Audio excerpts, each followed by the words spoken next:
given a voice to the voiceless. We share the stories behind our freedoms and the ultimate sacrifice of those who protect us all. This is Patriots Inside the Wire.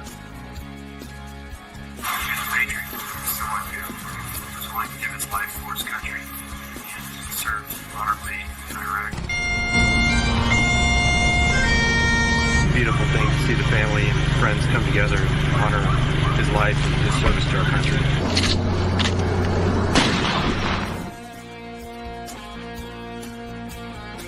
It's great to see you guys out here.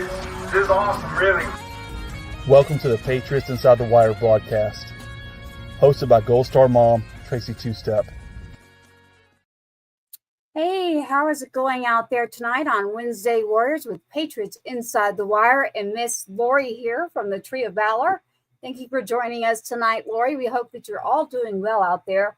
We have a very special broadcast for you. So we really want you to grab your friends, your loved ones, whoever it may be, and share and let them know that this is live right now, a live broadcast.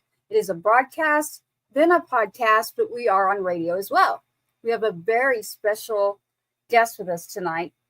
As you see, the Tree of Valor is here. How are you doing, Lori? We're thrilled to be here. Super thrilled to have our guest. You what? I said we're thrilled to have our guest here, Robert Beckom. Yeah. So he is excited to tell his story, and we have his tree here, which he'll explain that. He'll explain that as we go. Well, it sounds good to me. It's very nice to meet you, sir. So Thank you, ma'am. Like to introduce yourself. I do have a poster up there. I don't know if you can see that, but it says "We Were Soldiers," and it shows a helicopter and it shows Mel Gibson's face. Well, the situation is that I was a helicopter door gunner in the place called the Drang Valley. That's I-A Drang, D-R-A-N-G. And I was Bruce Crandall's door gunner. And the story I have tonight to tell is that basically the movie We Were Soldiers with Mel Gibson is primarily about the infantry. But there's another part that's not been told, and it's really not in the movie that much, but it's the part about helicopters. And so my story is almost totally about the helicopters. So, yes. And may I, so your name is Robert. What would you like for us to call you tonight, sir? What do you want us to? She said, how do you want to be addressed? Robert? just Robert be fine. I'm having a hard time hearing you. Okay, well, Robert, thank you for your service first. All right. Thank you for that. So I want to hear about this. I want to hear more about the parts that nobody else got to see in We Were Soldiers about this in Vietnam. And it's very close to my heart. There's a lot that happened on the way home. So from my heart to yours, I'm saying thank you. And I want everyone out there to pay attention. You need to pay attention. You need to understand the true individuals that have stepped up to this line. They have served to give you the freedoms to tell me, yes, I want to watch it, or no, but don't send me any messages. Just turn it over. And you look at Robert and you pay attention to this very, very important piece of history, true story, that we're going to give you. And at the Tree of Valor, the tree that we'll talk about after that. But Robert, I'm glad you're here. Can you hear me better now? I'm trying to talk louder. I can hear you all right, bits and pieces, but once I get talking, I can go. And so let's go. You won't have to ask too many questions on this because I'm going to feed them to you as we go. Well, at any rate, in 1963, February 1963, I went into the military and basic training, AIT. Then I went to Korea and spent 13 months in Korea and come back home and took a 30-day leave and got back, to Fort Benning, Georgia.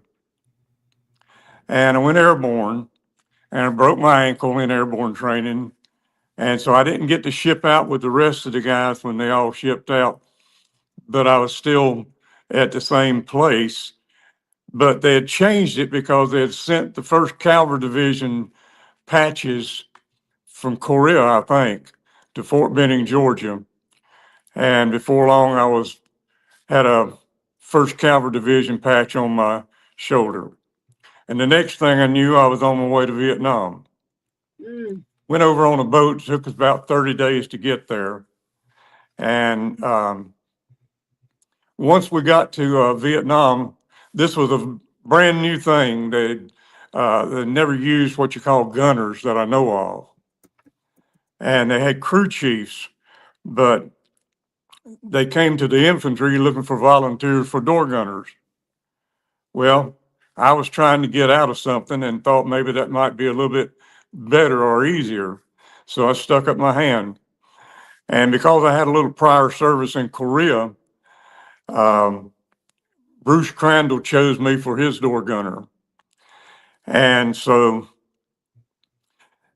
time went on up to November the 14th, 1965, was the first major battle that took place in Vietnam.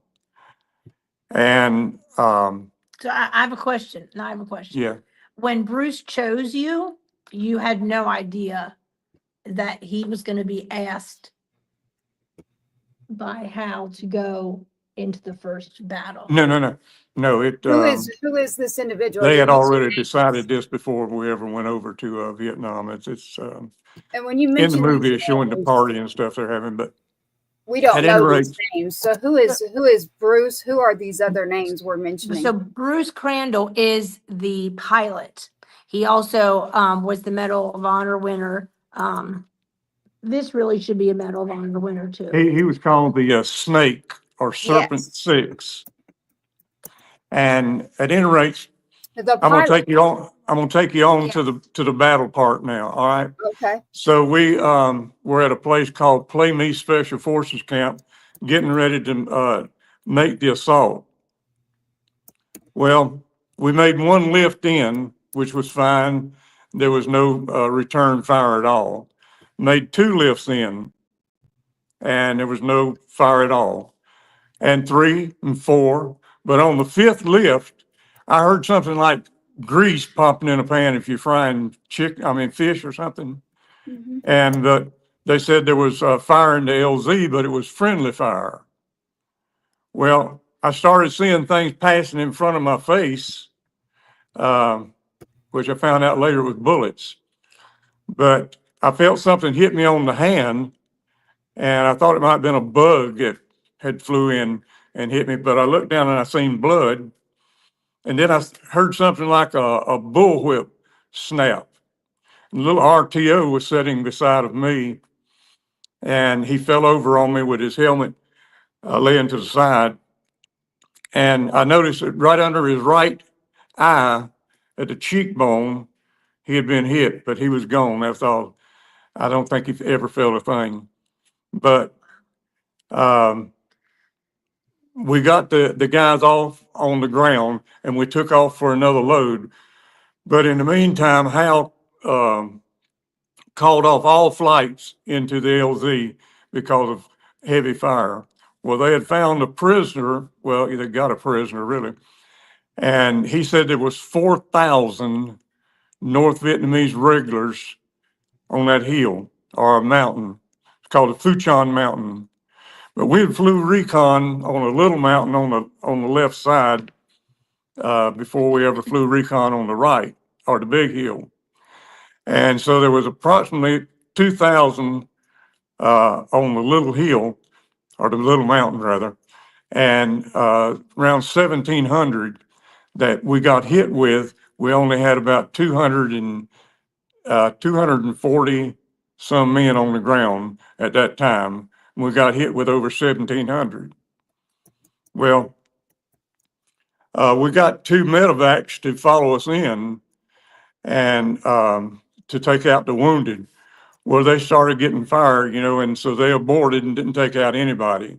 So our mission then was not only to supply the ammunition and the medical supplies and stuff like that, but we had to do the getting the wounded from the battlefield. Well, Um, yeah, in fact, I would have to unload the helicopter with ammunition. Then I'd leave the helicopter and run out in the battlefield. Now, this is all documented also, and get the wounded and bring them back to the helicopter. Some, if they wasn't over 200 pounds, I could throw them over my shoulder at that time. Others, I had to drag by the heels.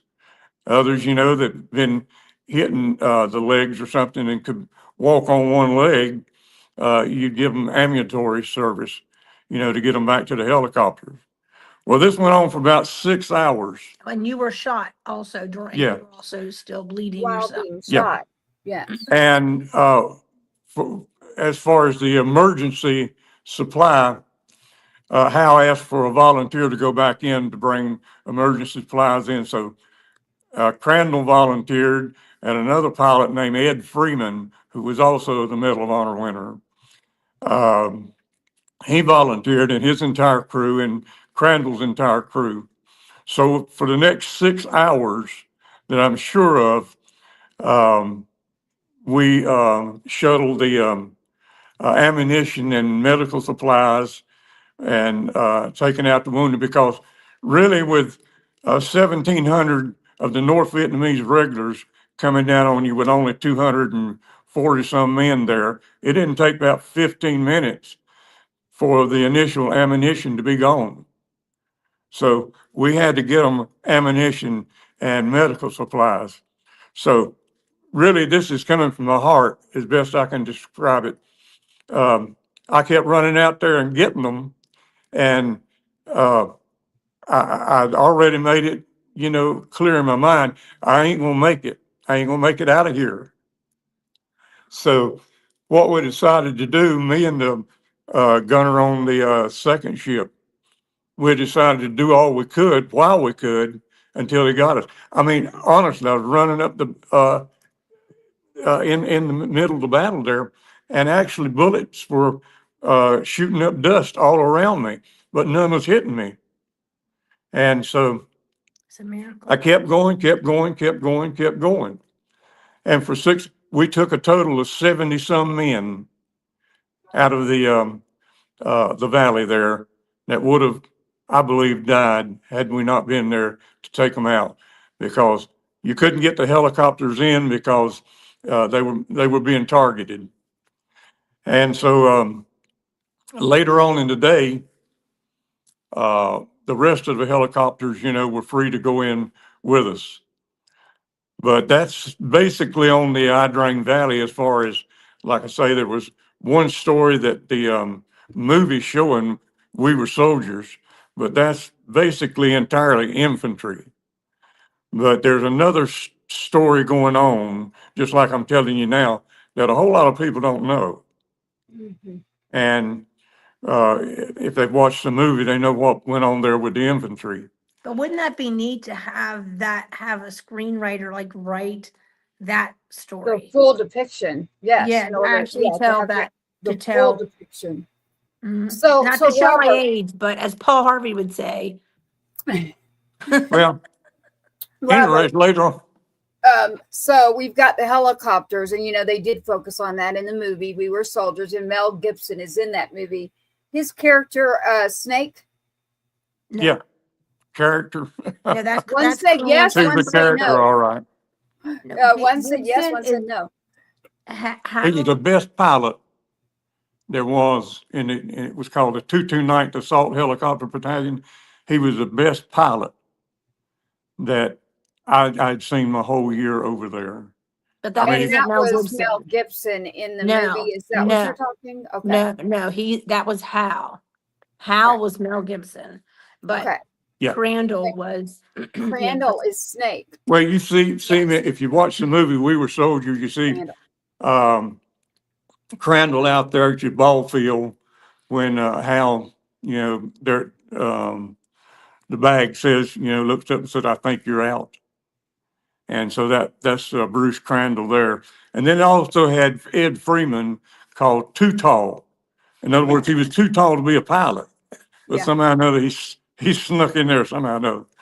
And but he was absolutely fantastic pilot. I mean, he could turn the thing around on a dime and give you 9-cent change. Serious.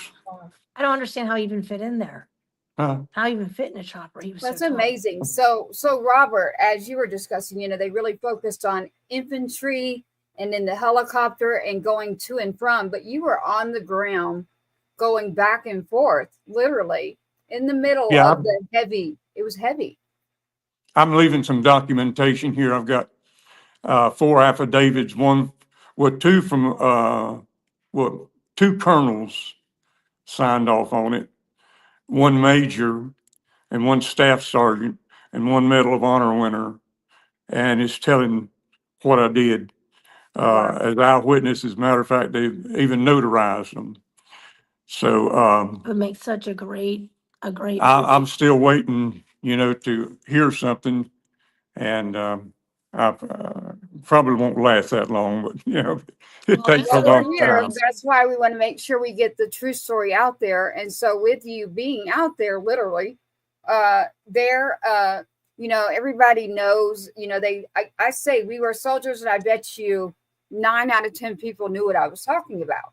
But 9 out of that 10 would not have known the full story unless we have you.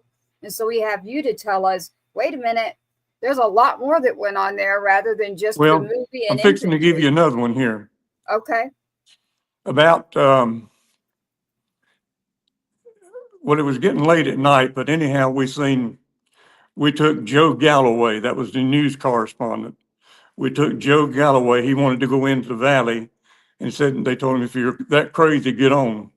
And so we took him into the valley, but we spotted going in from the small mountain.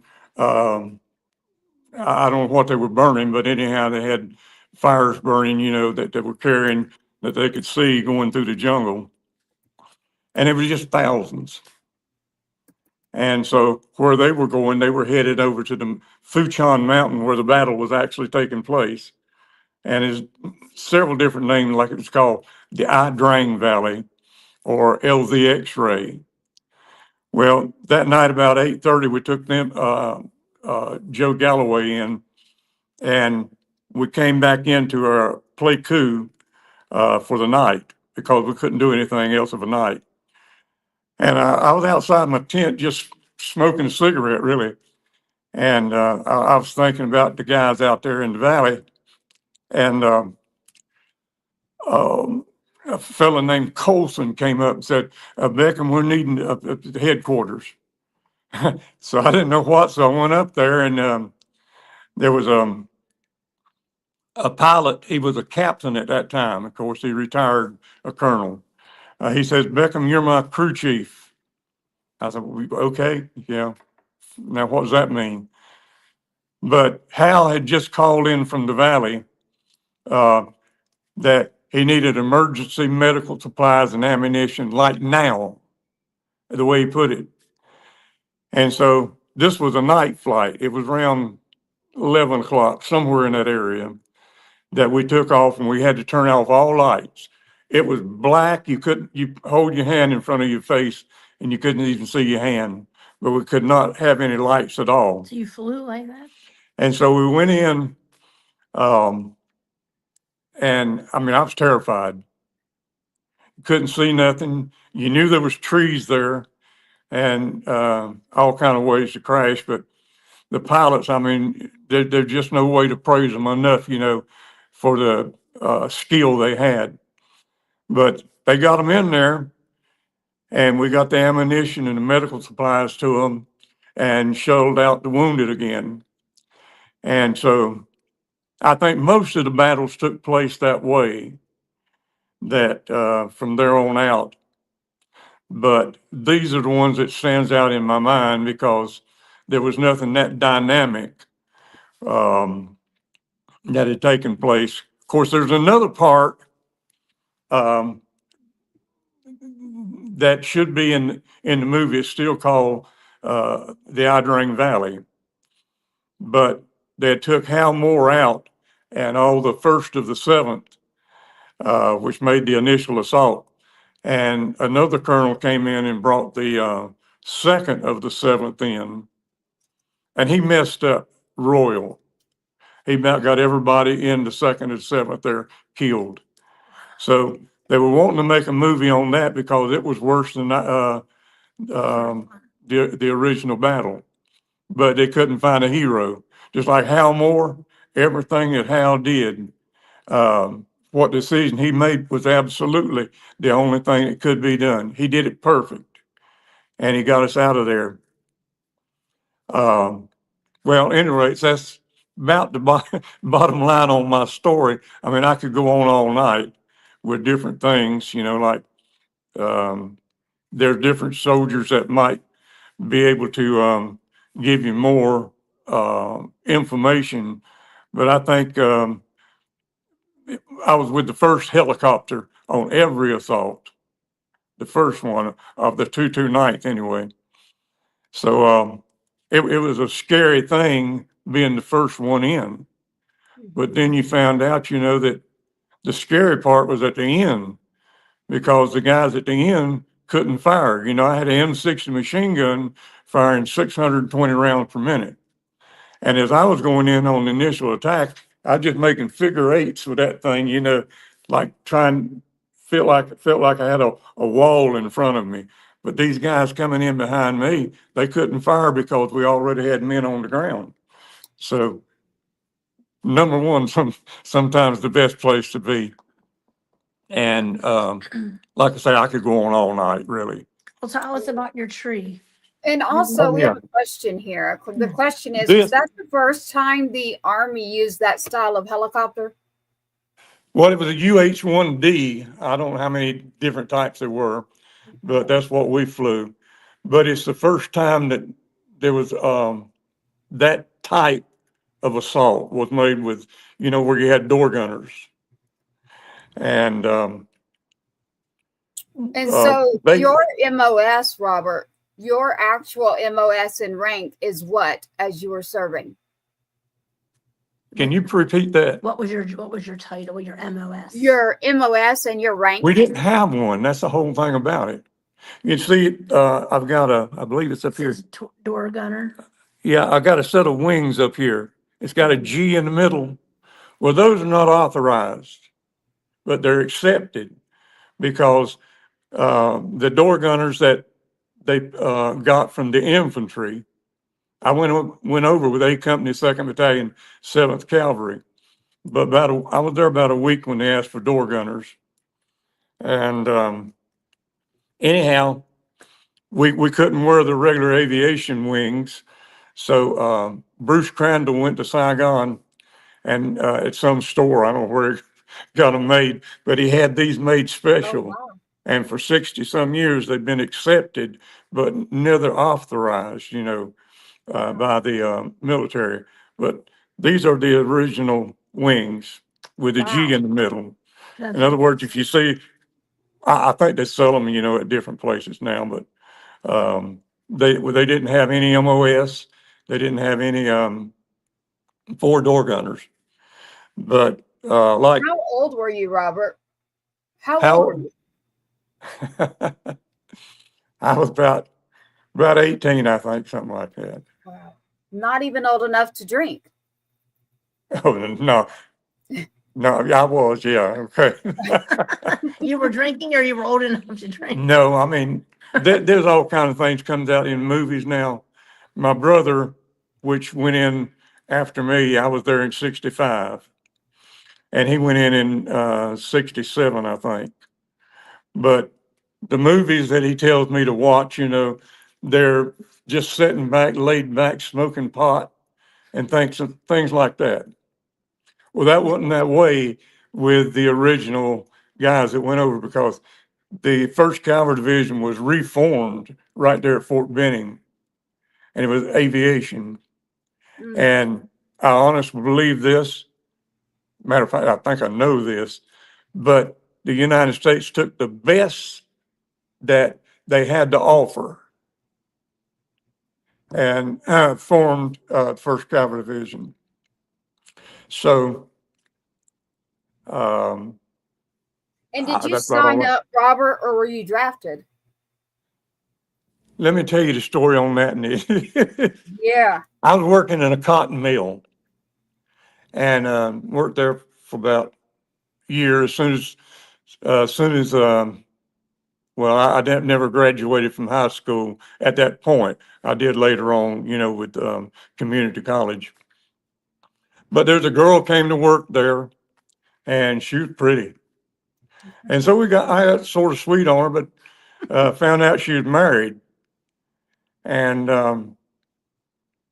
then somebody told me that her husband was outside the gate with a shotgun waiting for me to come out. So I went out the back door. You know what I'm saying?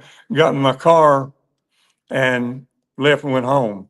Next morning, I was at the recruiter's office, to join. That's a story. And that afternoon, I went to Charlotte and took my initial physical. And from there, I was on my way to basic training. And so, 18, and you're 18 years old. yeah, some were drafted, some were volunteered.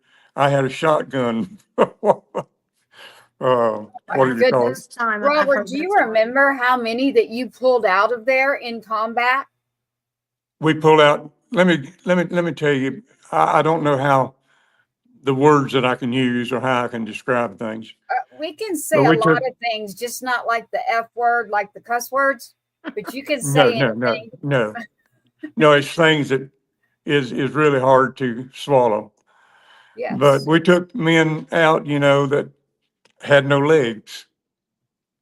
We took other men out, dragging them. We had to take and push the guts back into their stomach, trying to rake the grass and the leaves and stuff off. But it was something, which these boys, honestly, you hear it said, some call for mama. I heard them crying for mama. That's hard to take. Yeah. But we took out 70 some out of the valley there. We pulled, dragged, whatever, I had, Angel Kumba was on the next chopper, and we were both landing both side by side. And somewhere along the line, they had picked up one of these stretchers like things, with canvas and got wooden handles. And they didn't use that very long. I wondered why, but found out that they made a couple trips with it, and they had to give up on it because when they looked at it, it had 20 bullet holes in the canvas, and the wooden handles were chewed up with bullets that they couldn't tote it any longer. So these were things, that, I mean, it's something that is one of the, you want to show that? So we made, at the end of the movie, they have a list of all of the fallen from that particular 15th, from that particular day, and a few days even following. So we found almost everyone's picture, and we made them into the mementos. And we're not done with them yet, but obviously they're gonna be on their own tree. But as soon as he saw this picture of this gentleman. And who is he? Can we say his name? Because I'm really big on, we This better is say one, his name. if you'll notice in the movie, He's not stuck. Hal Moore called in they were overrun. And Hal called for Broken Arrow. That meant every plane in that area had to come in and, try to rescue them. They were dropping napalm, and matter of fact, that was the best choice, the only choice that Hal had, and he made it. And so 2 of the planes coming in had the wrong coordinates, and they were dropping napalm on our company area. And Jimmy got caught on fire. And Joe Galloway, the news correspondent, he had talked to Jimmy prior to that, because Jimmy had just had his wife had just had a baby. And so after he got burnt like that, the medic told Joe to grab hold of his ankles. They're going to try to get him to the helicopter. But when Joe grabbed hold of his ankles, the skin just peeled back from the napalm that had burned him. And so, in case anybody wants to know, you don't find it out on the movie or anything. Jimmy lived for 2 days that way. My prayer has always been that they kept him sedated because his whole side of his face was just burnt completely off. And so, like I say, some of these things I don't know whether it's allowed to be talked about It is or use the allowed. language like that. But It's the truth, and it is allowed. I mean, we want the true story here. And you said Jimmy. What is Jimmy's last name? it's on there. Nakayama. If you want to try it, let's see. Sounds like it's Nakayama. Nakayama, something That's like what it that. said. Nakayama. Yeah. Yes. And so for 2 days, wow. That I agree with you. You know, you do, and you're just sitting there going, man, we hope they are sedated. So the medics that were there too were all over the place. So it sounds like you were doing multiple things. You were not just gunner. You were doing medic. You were doing everything you could do. Well, the situation has to occur, which I determined, I wasn't going to get out of there. I knew that. I mean, it was obvious. And so I'd made it, just made it up in my mind that if I got hit, I would hope it right between the eyes. I didn't want to get mangled up like what I was bringing in. But I had to keep going. And I had a little bit of strength back in, which I've lost most of it. But dragging somebody, and put a 200-pound man on your shoulder, and how fast you're going to run. Like I say, bullets popping every which way. But the thing about it is that I'd come to my senses before, when it all started, and I got down on my knees and I prayed. And Amen. as far as I'm concerned, he answered my prayer. He got me through it. But the whole idea was that I was no longer a boy. I became a man. And all those guys out there, laying out there screaming and hollering, what are you going to do? You're going to say, hey, I'll help you if you make it up here. No, you go get them. Yes. You do everything you can. And that's what I determined in my mind. Till they got me, I was going to get all I could, And 70-some men off the battlefield. That is such a story. And Robert, you said this a couple of times that you made up your mind that you were not going to come back, but you did. So how that was in my mind. Now? The Lord had. Yeah, how the Lord are you got a doing? mind as well. You get back, and you've lived this. And do you still, with that transition and having lived that? One of my biggest issues is, I have my family line too from the Vietnam War era that they were not properly treated, that came home, and when they came home, there was not the proper welcoming that they should have been given. Did you happen to experience anything like that too? I was eat up with PTSD, put it this way, but it didn't matter to me what anybody said. Smart. I was crazy, put it that way. And I'm serious. I was crazy when I come home. We stopped in at California, and Lawrence of Arabia was making its first debut. And so I wanted to go in, but I had khaki uniform on, and they stopped me there. They wouldn't give me a ticket because everybody was wearing tuxedos and women were wearing evening gowns. But anyhow, one fellow said, we need to call somebody.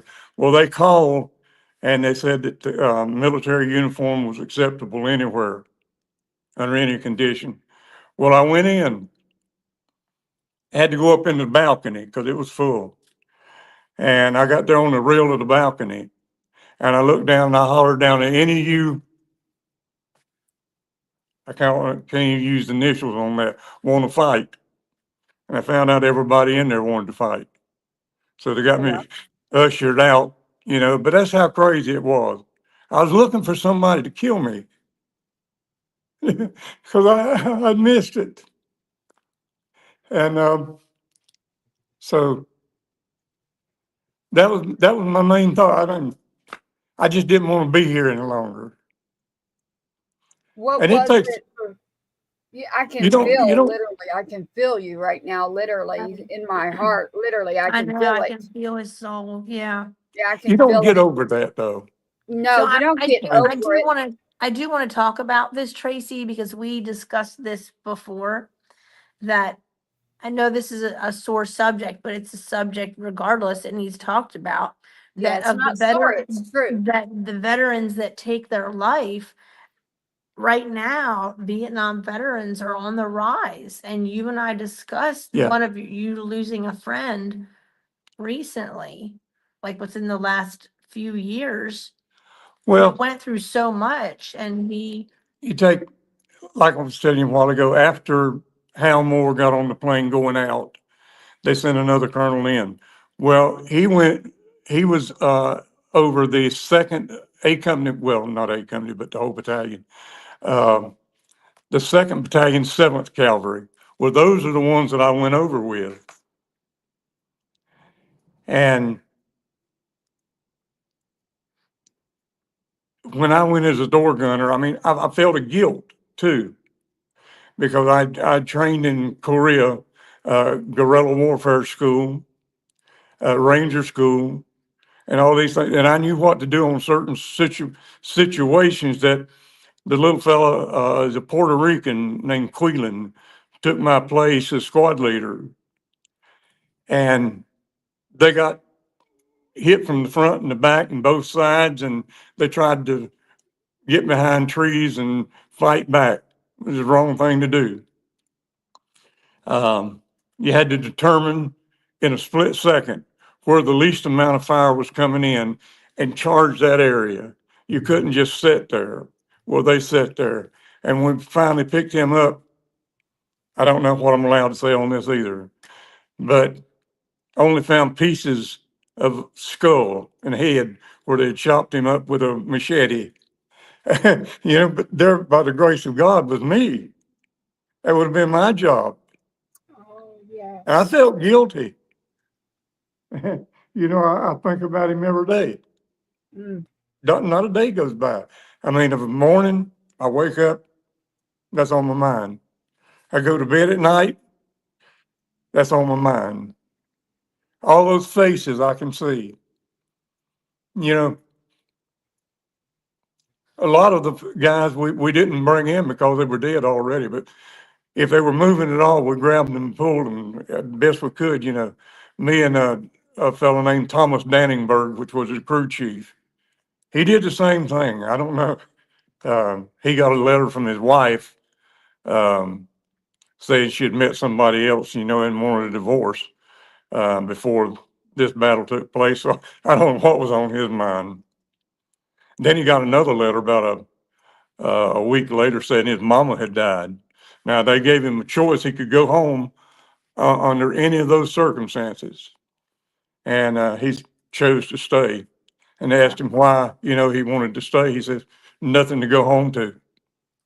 So and who was, you lost your wife, your mama, and so did he didn't make have a it- whole. Did he make it home? Uh, And who was that? he made him home. He made it home, yeah. Did he? But it And never got. was he depicted in there as well? You mentioned he was a squad leader. Were you already gone? You'd been shot already, and you had been rescuing and trying to save others. And so when this individual took over as squad leader, is it because you had already left? You'd already been shot and you had already been doing things.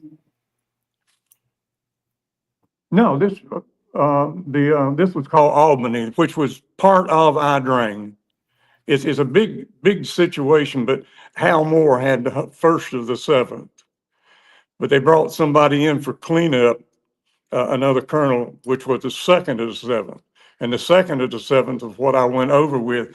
And out of the second of the seventh, A Company second of the seventh, I was one of 11 men out of 145 that came back alive.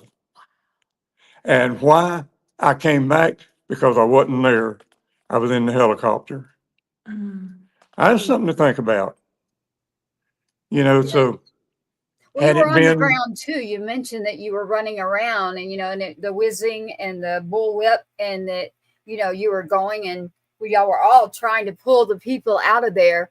I can't even imagine what it is to have even lived through that. Just talking to you, it reminds me, Lori knows something. I'm okay. I like to connect to our veterans, and it's weird for me because people would think this is hard for me. And ironically, it's not. Me hearing you and hearing your voice and understanding your heart, and me not having my son, you keep mentioning door gunner and infantry and Fort Benning, and that is where my own son was. So you just your words and your heart, and I can feel it, and every bit of it. You even just talking to me, if we weren't even doing this right now, you help someone like me just by being able to fit back in, because we don't get a home, we don't get a unit, we don't know where our people are. But I relate to a story you just mentioned, the gentleman that got the message that his wife was leaving. What in it? We'll tell it sometime, Lori. I know Lori wants me to tell my story one day, but my own son got one too, that his was pregnant. And obviously it couldn't have been him because he was in Iraq. I won't say where, but Vietnam has always been a special place in my heart based on just the way I grew up was a rough way, but the nicest and people that I've always connected to that found me in situations that were rough. The Vietnam veterans always lifted out a hand and said, come on.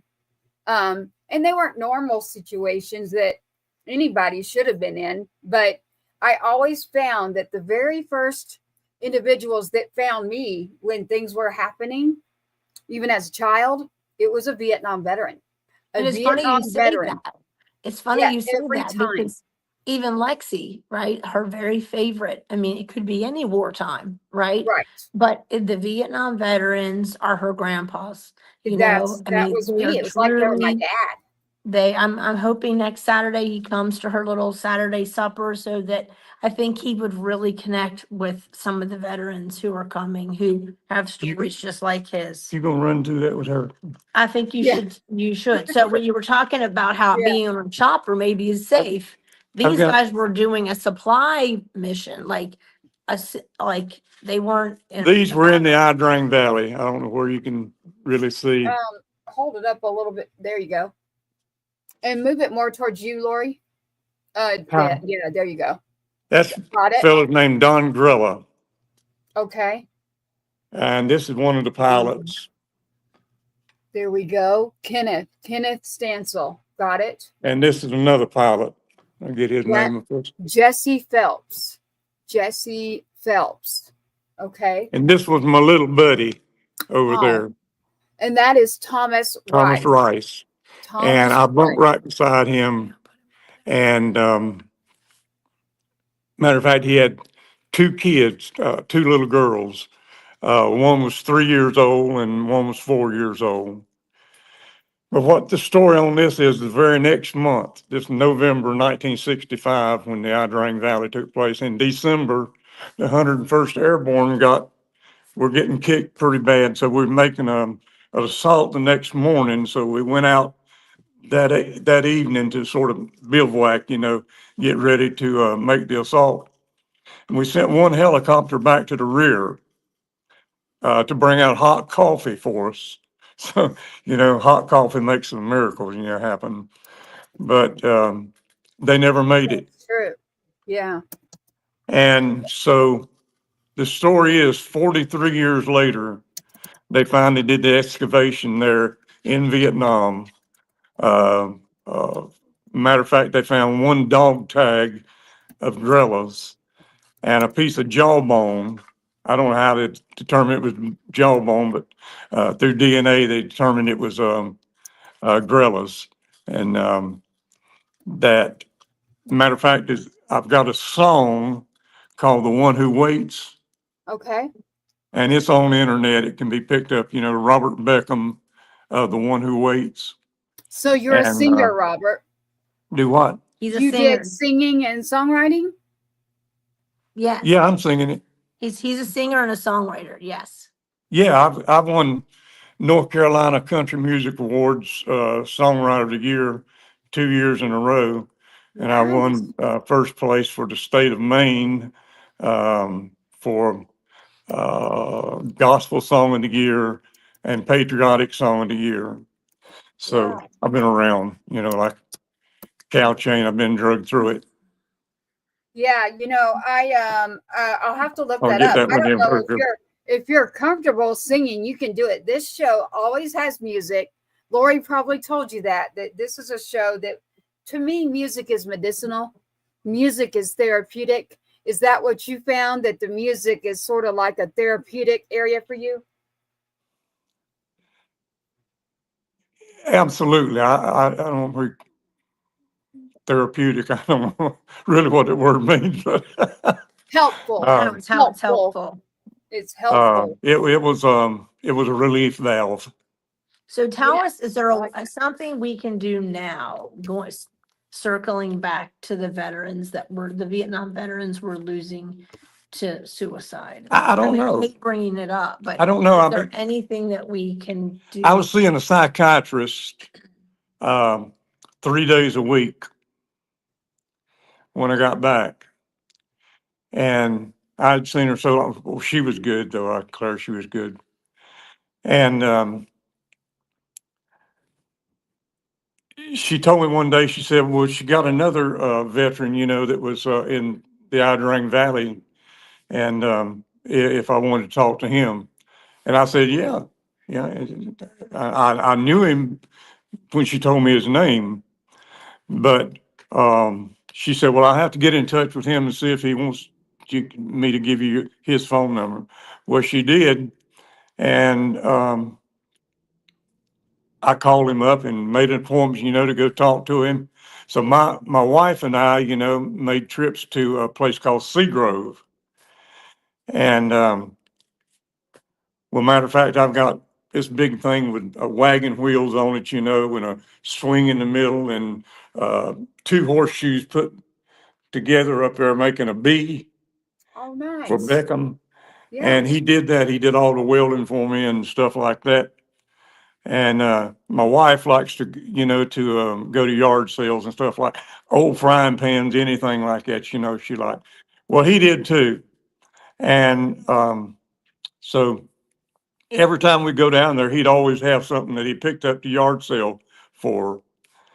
Well, I was sitting in my recliner one day and got a phone call from his sister. And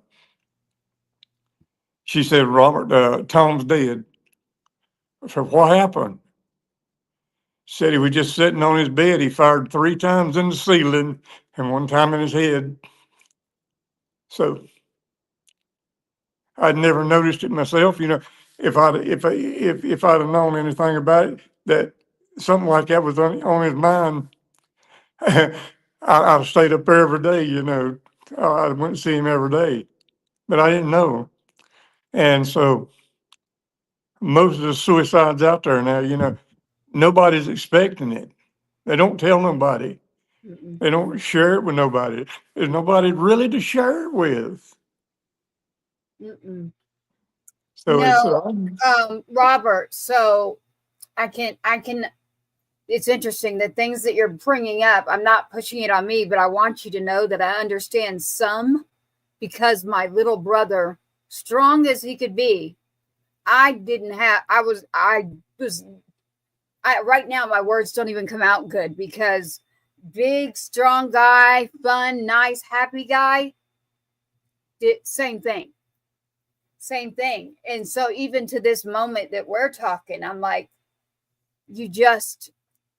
I don't have an answer, but if I had even thought that that was going to happen, I would have ran there too. So I understand what you're saying when it comes to things, saying I would have gone there, to the house. I would have done something, but I've had to come to, I guess, grips with that. He didn't want me to know.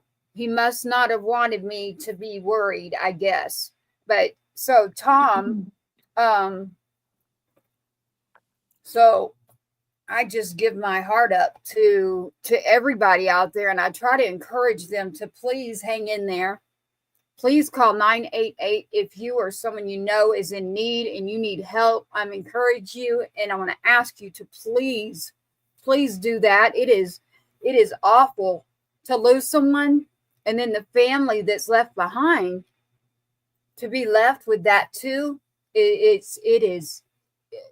I lose my words. Let me say something here. I think I Good. said something wrong a while ago because I said there's nobody to talk to. There is. And had they not stayed on me, to go to church, I don't know what would happen. But I finally relented, and went ahead and went to church. And it didn't take long, before the Lord started working on me. And He's real. Mm-hmm. I don't care what anybody says.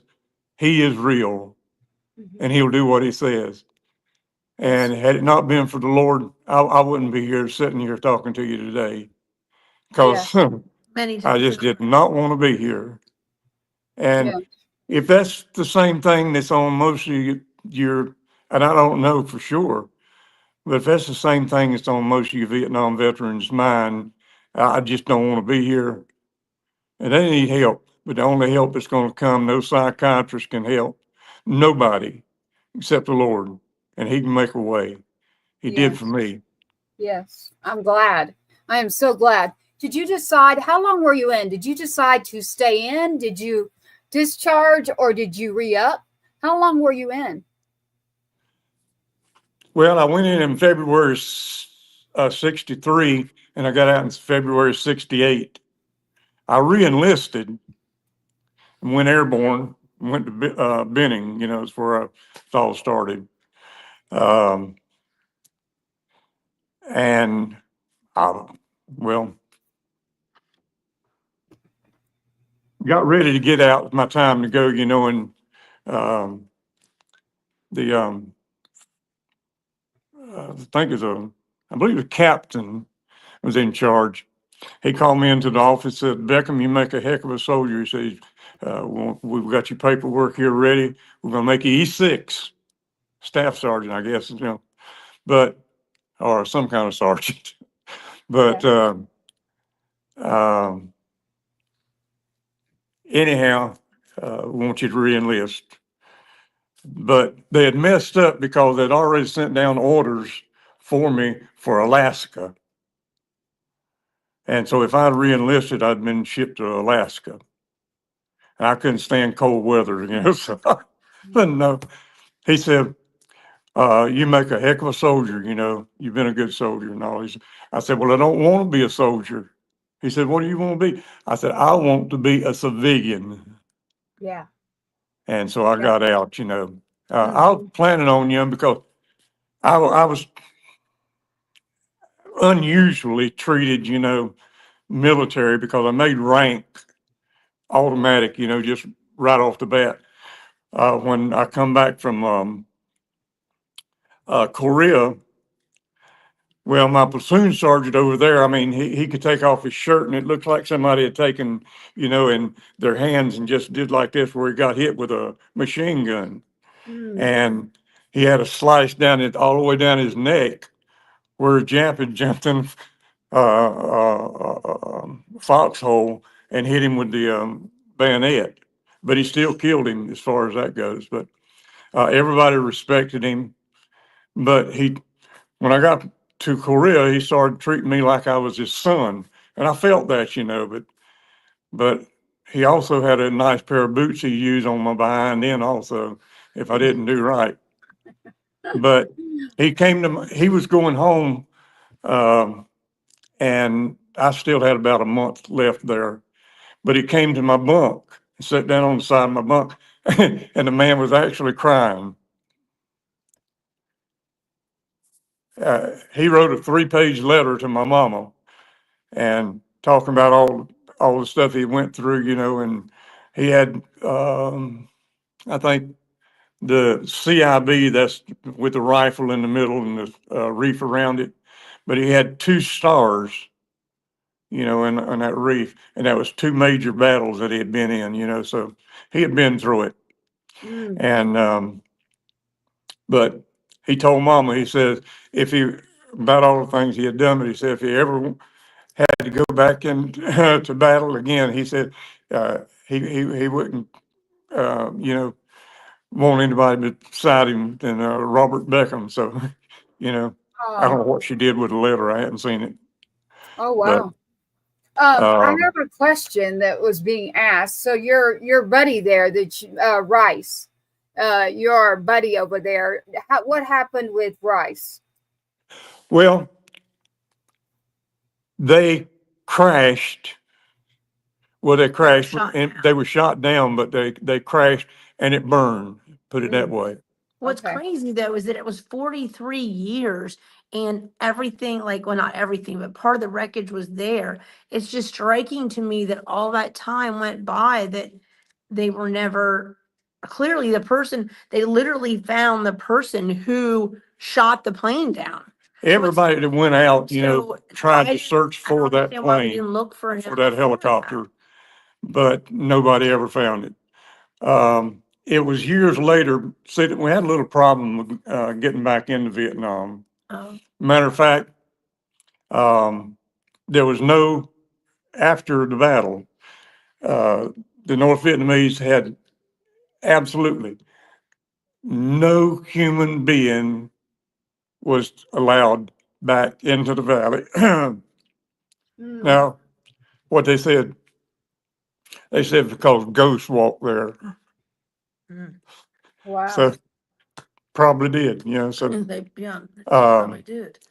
but somehow or another, they got it worked out where they could go back. They did a couple of documentaries there. Matter of fact, I was invited to go, but I didn't want to go, didn't want to.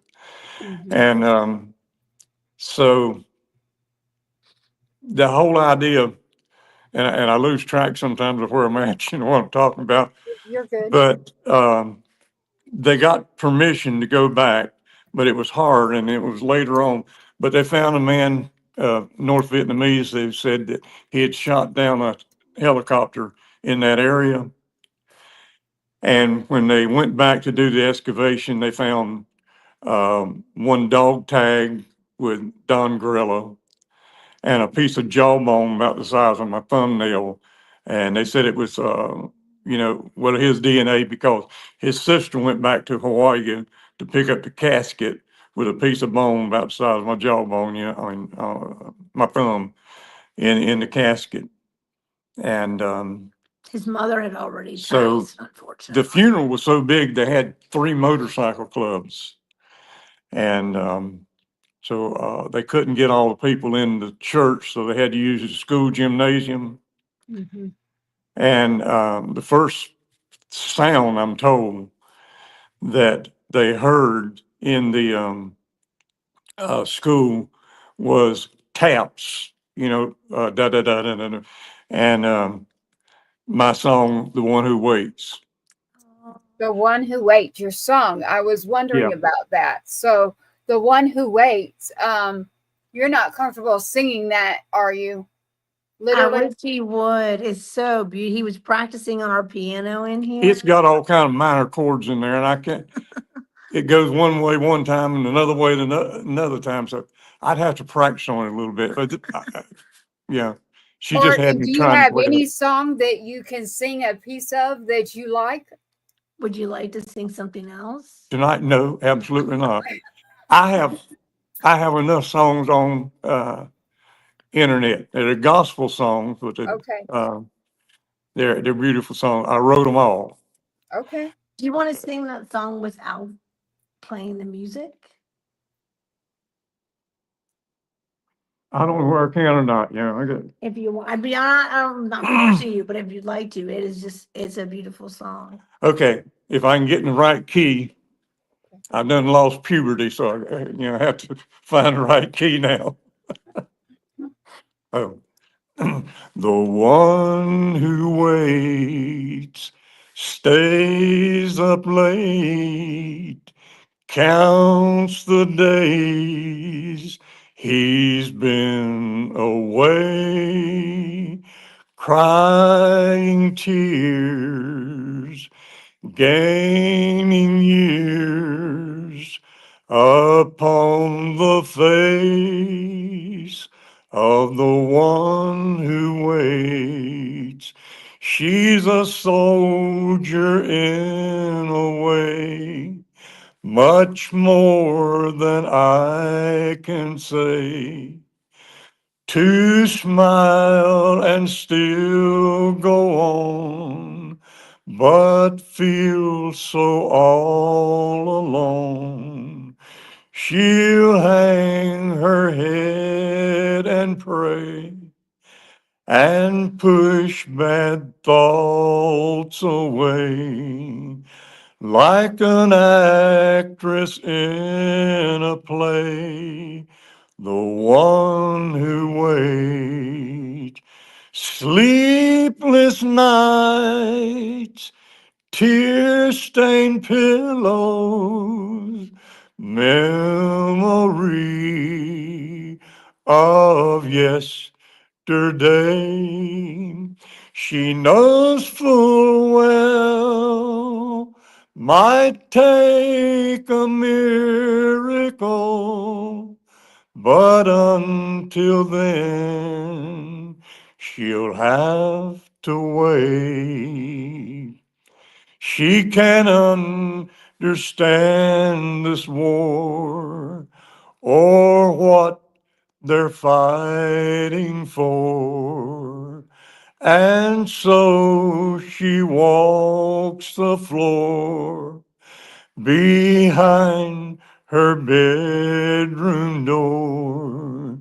She'll find a quiet place, and there she'll pray for grace and ask the Lord for faith, the one who waits.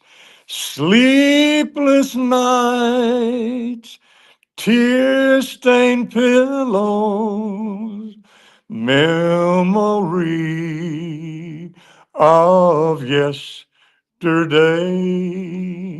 She knows full well might take a miracle, but until then, she'll have to wait. Got a little frog in my throat, I got rid of the frog, but he left a lily pad in there. Isn't that beautiful? I mean, It's actually very beautiful. I was just mesmerized, literally listening. We got several messages literally saying that is beautiful. I spent all kind of money getting professionalism on the music, so it's absolutely accurate. It's better than Nashville as far as that goes. As far as the music, it is Yes. beautiful. Yes. wow. No, we love it. Here on this show, or just with me personally, Lori knows my secret too. So my secret is exactly what you just did. It is the music, whatever is just it's healing for me, even if I had never ever told anybody. Writing my songs, whatever the subject may be. But I think your voice is amazing, and that when we do Patriot Fest, because that's coming, Lori, that I hope that you are there as well, because we'll be doing the Sergeant Two Step Award to give away to others, and that's a new that just happened recently. And so your voice and your everything that you're all about, your soul, your heart, everything, you're getting me tonight. I'm looking at your hat and I see the blue I see the blue rifle there. Yeah, Yeah. And you've got combat infantryman.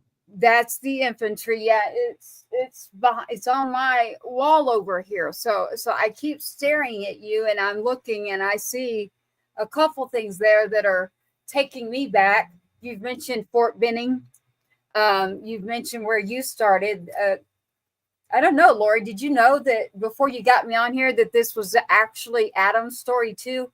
No, I don't think I remembered that Adam. Yeah. So I didn't get to tell him. So when she was watching the Oh. movie, Yeah.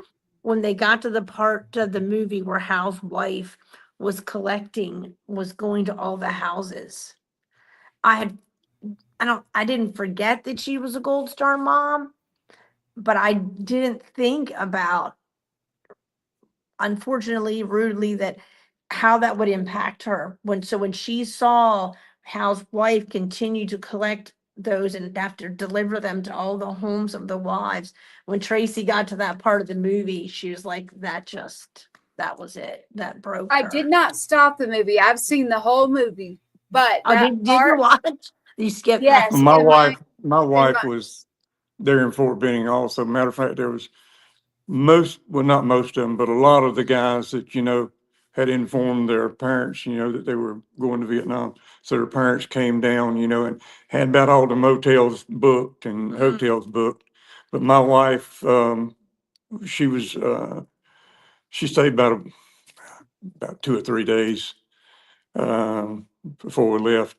And, but we were in the, the housing area there, and, wow. No, can't tell you what it's like to, put her on the bus and watch her go down the road, yeah. knowing where I was going. Yeah, it was interesting to have a kid in the service, and then I'm one of those. Now this one, you remind me of him. He's a fighter. He'd knock you out in a second, so he didn't even think it was fight. So he was built for it. And like your story about just go, you got to go, and you got to be smart about where you're going to go and when you go there.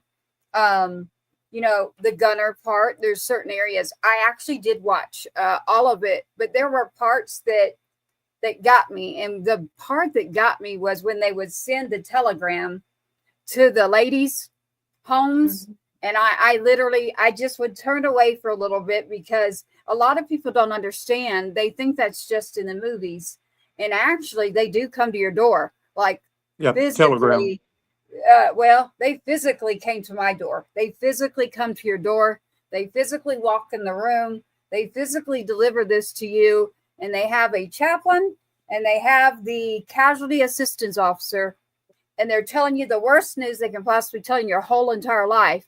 And then they leave. And you're like, what the heck? Like, we still got a lot to improve on out there in the community. And other people understanding these stories like your story. I need them to hear your story so they understand, what if I have a bad day and I'm not doing well either? Because I'll be really honest with you there, Robert. I've got my own moments where it's, it's not a good day or it's just not a good thing, Let me just, I do like this all the time. And that's me pointing up to my faith and my son, and what you said is the same for me. The reason I'm okay is because I know where he is, and I know that he's literally watching over and going, see, that's what I mean. That's a fighter. He's literally saying, Robert there, I'd go with Robert any day. Again, back over. That's what he'd say. I'll go with Robert because I don't have to worry. He would say, when you go down range, there's no rank. It's all about who's got your back. Did you see that too, Robert? Is that what you think? That's it. Yeah. Yeah. So we all had one another's back. Yeah, I remember him saying that. He was like, nope, no rank. I don't care, Mom. There's a couple of them. It's out the window. That's what Hal would say. He was fights. Put his foot down first and be the first one. He did. And the last. Matter of fact, he was on our chopper. His foot hit the ground first. And it was the last one. Yeah. like Who he told them was? there at the parade field. How? How? He says, I can't guarantee I'll bring you all home.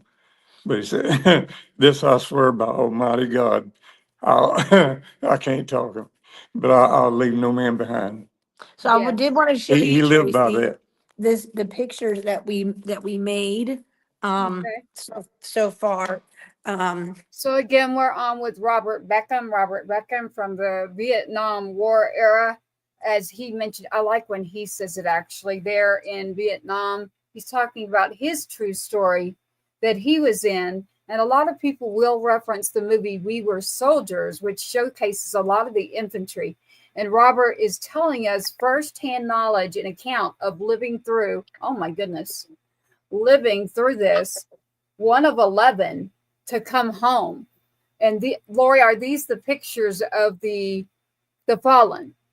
These are the pictures of everyone in the movie. When you get to the end of the movie, they show you all the names of just the people who fell, the veterans the service members who fell during that particular During that in war. that unit. Yes. So these are just, there's a couple missing yet, but Whoa.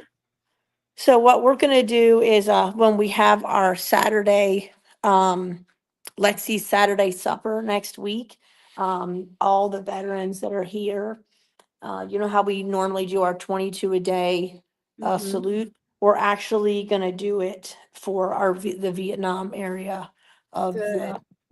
the And you're going to do 22 gallery. plus 5, right? Yeah, yes. But next week it's Lexi, gonna be tell about Lexi. Vietnam. Lexi What? is the daughter of Lori here from Tree of Valor. Tree of Valor is one of my partners here. You can always find us on a Wednesday. So I want to give Lori a big hand here. That work that you did by putting this together for the show. Look at this. All of these pictures that were being shown are here at the Tree of Valor that Lori has taken the time. Lori, where did you find all of the pictures? So there's this amazing site on the internet called honorstates.org. And it's not like a government site or anything. It's like a regular nonprofit. And they have amazing information on there because you can actually not just find the picture, but you actually can find out information on here. You know, one of my dreams is to someday have these trees at the Vietnam Wall. We have been at the Vietnam Wall, like the one that travels, and we went to uh, Weldon, North Carolina, and they had the North Carolina Vietnam Wall there, right? Everyone who had fell from Vietnam in North Carolina. So people would go to the wall and they'd see the names. Then they would walk over to my trees, and I had them all separated by counties, like the county we were in, and every county that touched that county. So thinking that's the guests that would be there. So they would go and they would see the name on the wall. Then they could walk over to the trees and see. So this actually has on the back of here, it actually tells you, Scott was telling me last night, make sure you leave that on there. It actually tells you where on the wall you can find Oh, them. wow.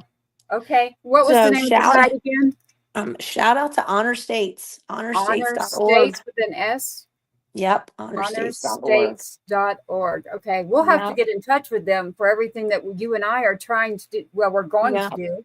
I mean, We it have a literally lot. tells you what, notable awards they have, anything, private citizens are the ones submitting this information. So there's some people that are unfortunately missing, but you can submit people, like my grandpa's not grandpa, one of my uncles isn't listed there. So now I can send his information to them so Oh, I that wonder other if mine people. is.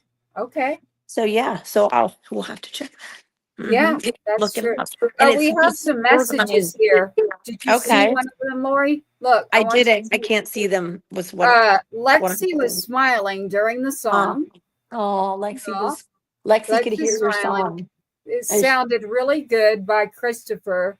Valerie Ward is saying, yes, yes, sing. We've got amen, amen. Amen. So Amen. amen, amen. Yes, amen to everybody loves the music parts that we get to do. We have a lot going on here on Wednesday. Robert, I just feel your soul. So, Lord, you can give my number at any time. We don't I have will to give do it. a show. I'd love to connect. I don't know what it is, Lori. There is something about connecting a family, like a mom, or Mhm. to a veteran, and it helps both. It's like, oh goodness, we've got a unit, we got a home again. Do you know what I mean? It's almost like Yes. me connecting to you. You're a Blue Star mom. You give me that sense of, okay, I can still be in it, and I still belong. And I'm not just Mhm. speaking for me, I'm speaking for what I know to be for a lot of families that just don't know where we go. Well, he actually shared with me a story today. I'm going to walk her out here to see this. We're going to walk you outside real quick before we end. We just made and it circles back to what you're saying. We tried to change the window in the gallery. And this window, as sometimes I change it, and as I'll know ahead of time what I'm doing. Other times it's like this big prompting. So I was out there and I decided to do it. Really, I need Robert to sing his song out here. This window is about the caregivers, right? The ones who wait, right? So this is Yeah. these are all military spouses, Oh, wow. right? But if you look at the window from back here, now the trees don't actually look this yellow. I don't know why they do, but this is actually, if I don't know if you can see it well because of this cord, but there's a whole story here from the Life magazine Oh, yes. about the wives who were actually waiting. And Yeah. Robert said to me, he said, "Well, where are the pictures on the trees?" And I said, "It's because they didn't know. Yeah. They didn't know if they were killed in action. They didn't know if they were missing. You're just waiting." Yeah. Right. So there is Right. also a missing man table. But Mhm. this is how we found Robert, Oh, because he wow. saw this. Shout out to the newspaper called the Southerner from here in North Carolina. We do a monthly article, and that's how he found us. Oh, wow. I like that. And I like We the had name. this picture. It's why every time I do a show with you, I always at some point say, "We see you," Yes, we because do. We see yeah, you. that's We all want about. to. We want Yeah. to. Yes, definitely. I love it. Now, Um, for the Vietnam veterans, it says on there, "To the ones fighting wars of a different kind at home, but doing it alone, we see you." Reminds you also of the women there in the movie We Were Soldiers. Yeah. Hmm. Yeah. So this window's for them. Yeah. Always. Even, the missing man table. yeah, wouldn't it be something if we could actually get Mel Gibson to come understand what we're trying to do here with Tree of Valor, Patriots Inside the Wire, and the festivals, and to have these on display literally, more than just on our show. So maybe someone will see this and see Robert's story, and He then needs we, to write a new film. He needs to do another story. His story yes, is amazing. yeah, his story, the true story of the rest of the story, not just on the helicopters, but that is a movie in itself. That I do have someone. So Christopher Martini, there's a couple of people that you could actually pitch that to. So this actual program, I could send him a message and say, you know, there's more to that. Check out. Really, I mean, it's an important story that needs to be told. Mm-hmm. Just like you don't leave any man behind on the battlefield, you don't leave the stories behind. I mean, you can't tell every story. I get that, but I mean, this is a big chunk of an important part of the story that, even, when you're talking about, you know, extortion 1-7, right? There was a movie about that. Because those people who were in those choppers who were out, making sure no one's left behind, those are stories all into themselves. They really Yeah, are. it really is. Are y'all walking back in now? Yeah. Yeah. Okay. I was going to, I had brought it up a couple times, but I was making sure that everyone saw the picture I pulled up of Robert, literally. I pulled that up earlier. That is Robert's picture while he was serving. We actually just put him on a Purple Heart tree. Him and his daughter did that. Oh, wow. Together today? Yeah, they just did it. They just did it today. They just Oh, wow. Up here on the Purple Heart. These are our purple and gold trees, and we just Oh, put them up there. Yeah. there he is. Yeah. Yep. I love the picture. It's got the cigarette in it.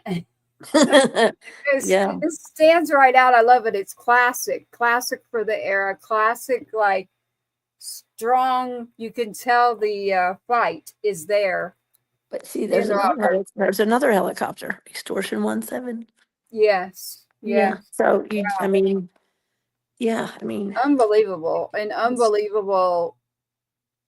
I don't even. It's a true account of service. Those that didn't make it back, those that served, we owe them all. There's not enough to say thank you. It's all about the people connecting in the community and understanding that even if you don't agree, you've got your freedoms, and from there, go about your way and we'll go about ours. But we know our way, we know our lane of what we like to make sure to get out on this show. And as you can see, Lori's showing you every bit of it. So this is, I'm not sure how to say his last name, Phil Reyes, I think. But he was a Vietnam veteran and made it home. Had a long service history, actually, and but lost his battle here at home. Wow. So we honor him, on the on the tree, on the chairs, and yes. Lori, did you want a song tonight for Robert to hear? Hey, you can pick the song that you feel. Oh no, we'll let Robert. So I do have one that who Uncle Rhino is, but I have one called Best of Us. And then I have Empty Chair at the Table. I have Flag that Billy Ray jumped in on. That was when I was not in a nice mood. And then I have Raise Up Your Glasses. And that's the one we play usually on a Tuesday, Thursday. So Robert, we have one when I was in a mood. It's an angry mom. It's an angry mom's flag. She wants her son. It's not anger. It's the truth. It wasn't the truth. Anger. It's the truth. Yeah. And then there's one that's Best of Us. You are the best of us. The best of us. Do that one. I don't remember that. Empty Chair at the Table, which is Lori's. That's Lori's favorite there. Do you want Empty Chair at the Table song? She's going to sing. She's going to play a song. One's called Empty Chair at the Table. And the other one's Flag. One's called Flag, and one's called The Best of Us. What am I supposed to say? She just wants you to pick a title that you want. Flag or Empty Chair? Flag, Empty Chair, or Best of Us. Empty Chair. Empty Chair. That's y'all are getting me with that one. I can't play Flag. Nobody lets me play Flag. I'm gonna play Empty Chair. This is Lori's song. So Tree of Valor with Lori for Robert. So this is I'm gonna go back over here to the Vietnam, the 38 missing from North Carolina. Okay. And this is not mixed, but this is for Robert from Lori and Tree of Valor. And this song is Empty Chair at the Table. And these are 38 missing. Okay. These are the 38 missing from North Carolina. Christmas lights fell bright and golden. Now the nights are dark and frozen. You were here, my heart was swelling. Now I'm left with tales worth telling.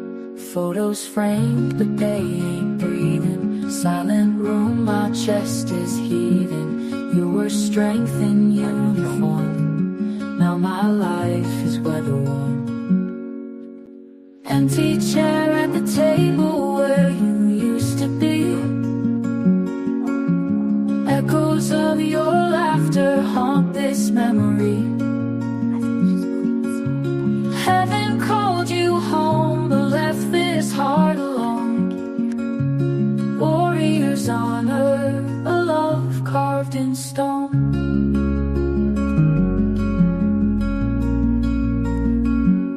Messages left unwritten for the hero that I'm missing. You were here, my pride would blossom. Now my tears, they fall unbidden. Friends ask how I've been holding, hands clasped tight as I am folding. You were courage from afar, now my guiding northern star. Empty chair at the table where you used to be. Echoes of your laughter haunt this memory. Heaven called you home, but left this heart alone. Warrior's honor, a love carved in stone.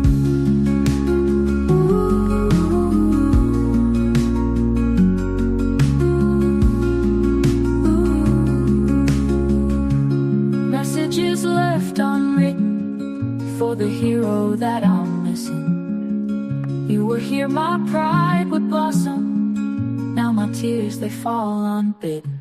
Friends ask how I've been holding, hands clasped tight as I am folding. You were courage from afar, now my guiding northern star.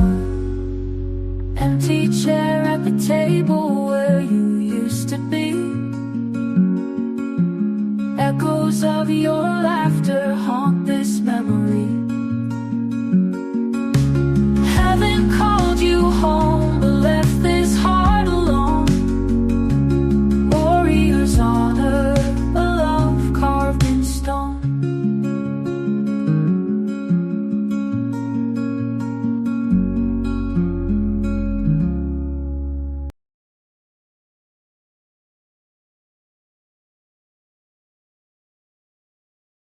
Tree of Valor, and I am back. Lori, it worked the whole time. Could you not hear the music? Okay, I could tell. So you did. We got to see every bit of it. It was great. So we saw every bit of it. Your mic is muted. Your microphone. Oh, sorry. Yeah. That's I why. couldn't. I don't know why I couldn't hear it. When I'm on my If phone, you I have can. if it's muted, you won't be able to hear it. No, I just did that. Oh, Yeah. well, That that's whenever I'm good. on my phone, I can never hear. That's interesting. Okay. and All frustrating. right. Yeah. Well, we want to say thank you tonight for everybody tuning in to Patriots Inside the Wire with the Tree of Valor tonight with Robert Beckom and Robert Beckom and his story and There's his lovely everything that he's daughter. done. We've talked about. We were looking at We Were Soldiers Once and Young. No one ever usually says that second part, Robert. Let me tell you something on that. What is it? I got a call from Ed Freeman, who got the Medal of Honor. In other words, he was already processed except for going to Washington to get the medal. But he told me they were making a movie, and he said the title of the movie was going to be We Were Soldiers Once and Young. Mm-hmm. Well, I don't think it was about 2 weeks later, he called back and said, Robert, they changed the title of the movie. I said, what's that? He said, it's just going to be We Were Soldiers Once. And I declare, I think about 2 weeks later, he called me again. He said, they changed the title of the movie again. And what is it? We Were Soldiers. So it was brought down, from We Were Soldiers, like the book with Joe Galloway and Hal Moore, which wrote We Were Soldiers Once and Young. Mm-hmm. It was based primarily on that book, but they changed the name all the way down to where, it's just We Were Soldiers. I just thought I'd add that, in little No, I extra wanted to tidbit. know. Yeah, I was wondering because when you look up everything, it goes to We Were Soldiers Once and Young. In other words, we're not the only ones that can't make up our mind, Yeah. I like that. Yeah. I like it. I do. Thank you, Robert, for joining us tonight and sharing, your story, which Okay. isn't just a story, your life. Thank you for sharing your life, literally. So I know in my heart, you touched my heart, even if anybody out there, it didn't for them. I hope that it gives them more information and it helps them understand. But I can tell you, I've already touched somebody, and I believe in just touching one person in their life is a good thing. So to me, that's a great thing. And I want to say thank you again for your service. Thank you for sharing with us tonight. Thank you for joining. Was there anything else you'd like to tell us before we leave out? If I can help somebody, Okay. got to figure out how sometimes. I mean, we can't put ourselves in another person's shoes. You got to walk it yourself, to see what they're going through. But And nothing for nothing. I know I'm not a veteran, right? But it means a lot when someone calls you and says that it matters, that your efforts amen. That's right. are helpful. And it did mean you did help somebody. I don't like You got people two saying, already. I say, I don't like people telling me, I understand, because you don't understand. No. And I You don't. had to be there. You had to feel it. You had to experience it. Mhm. You talk No, to I somebody don't like that, a understand at fellow all. veteran, who was there, went through Right. it. And that's You why can this is relate. important. That's why this is important. And I wanted it to be told so that somebody who really was there and somebody who really could tell people the truth. So, because I don't, we know that for sure. The only thing I can talk on is what it's like to have a kid in the service and then they don't come home. So I like to grab the true stories out there and make sure that we put it out there for everybody they need to understand a little bit more behind maybe something on a TV screen, maybe something on a movie. We want them to put a person and personalize the information that's out there that is true in our history. So we're trying to put back the history with the truth. And the only way to do that is with someone like you who actually was there. So with someone like you, we can now give the true accounts and the true history, which may not even be, they may not be teaching this in some schools. So a lot of people don't learn it. Yeah. Well, Yes. you gotta, and I call them, I don't know what, back in my day, we call them drugstore cowboys. You got a lot of drugstore cowboys out here, if I'd have been there, this is what I'd done, I would have done. Yeah. No, you'd been like the rest of us. You'd be looking for the closest rock you could get behind, or whatever you could get behind, whatever you could hide behind. Yeah. Heroes are not born, they're made, I believe. Yeah. And a hero does what he has to do. I never accept myself as being a hero. Matter of fact, let me say this, and I'm gonna quit. I'm going home. We had, I forgot what I was gonna say now. We were talking about But heroes, and you said you're not going to equate to that. no, anyhow, it left my mind. I like the drugstore cowboy part. Now you're going to have me writing a song about the Drugstore drugstore. cowboy, yeah. Yeah. Well, I'm that gonna would be end a up good writing song that for you to song. write. Yeah, she'll be writing a Yeah. song that next week. Well, I different name for different ones, and like I was saying, that I don't like, to be even considered, because we were put in. Matter of fact, we were put in for the Medal of Honor, and that was the pilot. Like Bruce Crandall was the aircraft commander, and then they had a pilot. Well, the pilot himself had put us in, me and Danningberg, for the Medal of Honor, but he died before he got all the paperwork finished. And then finding somebody else, to take over. Well, finally, Colonel Gilson, who was flying number 3 helicopter, didn't go back in for the emergency resupplies, but he put me in for the Silver Star. Well, I got the pilot for number 2 helicopter that went back in, Frank Marino. He put me in for the Distinguished Service Cross.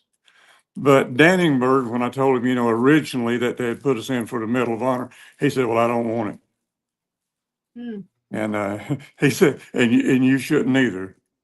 I said, "Why is that?" He said, "Because we don't deserve it." I said, "Well, they say that we do." Yeah. He looked at me and said, "We didn't deserve it." He said, "Those men down there on the ground, they deserve it." Oh, wow. Yeah. And so I don't know. That's the way Danny Berg felt, and I that's think you deserve it. I do. I do I think too. you deserve it. I know when we were sitting here talking, a picture literally flew off, literally at me, flew off. literally. So it's I'm mine. sorry. Yeah, it literally. I don't know if y'all saw me jump a minute ago, but you were sitting there talking, and you forgot what you were going to say, and a big boom happened, and this literally Wow, that's flew out at refreshing. me, and I was like, "What the heck is happening to you?" Strange things happen. Yeah, yeah. Ab- Yep, not a absolutely. coincidence. But you were talking about heroes, and they're not being born and building and fighting. So this one of mine, you can see them all behind me, uh, came out a fighter. So I have a feeling you are too. Just a born someone then that probably could have decked somebody, and you are a. Some people just can fight, and that can be bad and good, right? So he did good, too well. He did too well as a fighter. He could be very well trained as a fighter in something like the military. So I know that myself, Robert, just from the encouragement to join, I have guilt a lot of days where, man, I should not have told him to join the service. So I'm admitting that to you right here in front of everybody. But then I have to think back and go, you know what? That kid, he was born, and we grew up in certain ways that fighting for him was one of those things that he was a very well rounded fighter. So for him, it was great. The good news is that he was able to make it back from wars. Unfortunately, on U.S. soil is where we're losing too many. So we shouldn't have to lose anybody because you've had to stand up for some things that aren't. I guarantee, Robert, you've seen things that happened in the military, no matter where it was, and it was not right. Well, I had a Let me make a kid. point here. Woo, okay. We lost a lot of men. Some of the sign says some gave all gave some. Mm-hmm. And they used the term that this one gave his life. They gave their life. They gave their life. I don't believe any of that. If anybody got it, they took it. There's no soldier here on any of these trees that gave their life.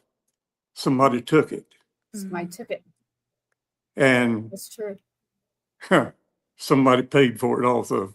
Yes, I like that. Somebody took it and someone paid for it. I love that. From now on, that's going to be my response when people try to go there. I'm going to use that one.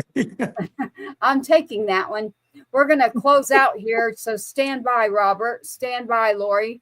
And I'll play the closing, but don't close out yet, Lori or Robert. Stand by while I close out for us and I say bye. But don't go anywhere. Hold tight. For Patriots Inside the Wire, you know that we're on Wednesdays with Tree of Valor. But again, don't forget on Thursdays, you have our show as well, Two Step Tribe, to tune into that for Billy Joe Jones. Stand by. We're signing off tonight with Tree of Valor, Miss Lori and Robert Beckom. And we've been talking tonight with him, and we thank him for his service. And again, another night at Patriots Inside the Wire. We say thank you for tuning in. Please share and get to know us and let us get to know you. And we just thank you for being there for us as well. And good night. We hope that you have a beautiful evening and a beautiful weekend. Thank you for watching another episode of Patriots Inside the Wire, hosted by Gold Star Mom, Tracy Two-Step. Help us broaden our reach. Like, subscribe, and share.